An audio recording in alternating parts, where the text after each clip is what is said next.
இவ்வளோ தூரம் அவரை எப்படி நாங்கள் ட்ரீட் பண்ணி எப்படி பார்த்துக்கிறோம், எப்படி கொண்டாடுறோம், எப்படி செலிப்ரேட் பண்ணி അത് ഓഡിയൻസ് കൊടുത്തു വെക്കണം இந்த വയസ്സിൽ அந்த മനുഷ്യൻ ഇவ்வளോ എഫേർട്ട്. മലയാളികളുടെ KGF എന്ന് നിസ്സംശയം പറയാൻ കഴിയുന്ന സിനിമ തന്നെയാണ് മാർക്കോ. ഓരോ ദിവസം കൂടുമ്പോഴും നോർത്ത് ഇന്ത്യ, സൗത്ത് ഇന്ത്യ എന്നിവിടങ്ങളിൽ സ്ക്രീനുകൾ കൂടി വരികയാണ്. ആന്ധ്രയിൽ തന്നെ 300-ൽ പരം സ്ക്രീൻ കിട്ടി എന്നത് ഒരു മലയാള സിനിമയെ സംബന്ധിച്ച് വലിയ കാര്യമാണ്. അതുപോലെ നോർത്ത് ഇന്ത്യയിൽ ഒരു മലയാള സിനിമയ്ക്ക് കിട്ടിയ സിംഗിൾ ഡേ കളക്ഷനിലും മാർക്കോ മുന്നിലാണ്. എന്നാൽ ഇപ്പോൾ തമിഴ് മാധ്യമങ്ങൾ പുറത്തുവിട്ട വാർത്തയിൽ സംവിധായകൻ ലോകേഷ് കനകരാജ്, അസിസ്റ്റന്റ് ഡയറക്ടേഴ്സ് എന്നിവർ ചേർന്ന് മാർക്കോയുടെ നൈറ്റ് ഷോ ചെന്നൈയിൽ കാണാൻ പോയെന്നും ലോകേഷ് സിനിമയെക്കുറിച്ച് പറഞ്ഞ വാക്കുകളാണിപ്പോൾ മലയാളികൾ ഏറ്റെടുത്തത്.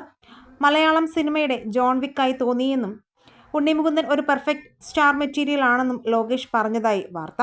കൂടാതെ ഇത്രയും വയലൻസ് ഒരു ഇന്ത്യൻ സിനിമയിൽ കണ്ടിട്ടില്ല എന്നും ഇതൊരു pan Indian ഹിറ്റാകുമെന്നും Unni Mukundan pan Indian star ആകാൻ കഴിയുമെന്നും ലോകേഷ് പറഞ്ഞു. എന്നാൽ ഇപ്പോൾ തമിഴ് മാധ്യമങ്ങൾ വരുന്ന വാർത്തയനുസരിച്ച് LCUവിൽ ഉണ്ണിമുകുന്ദൻ വരുമെന്നും ഉണ്ണിയെ ലോകേഷ് വിളിച്ച് ആശംസിച്ചു എന്നുമാണ് വാർത്തകൾ വരുന്നത്. ശരിക്കും മലയാളികൾക്ക് ഈ വാർത്ത ഒരു അഭിമാനമാണ്. നമ്മുടെ ഒരു സ്റ്റാറിൻ്റെ സിനിമ പാൻ ഇന്ത്യയിൽ ചർച്ചയാകുമ്പോൾ ശരിക്കും രോമാഞ്ചമാണ് അല്ലേ?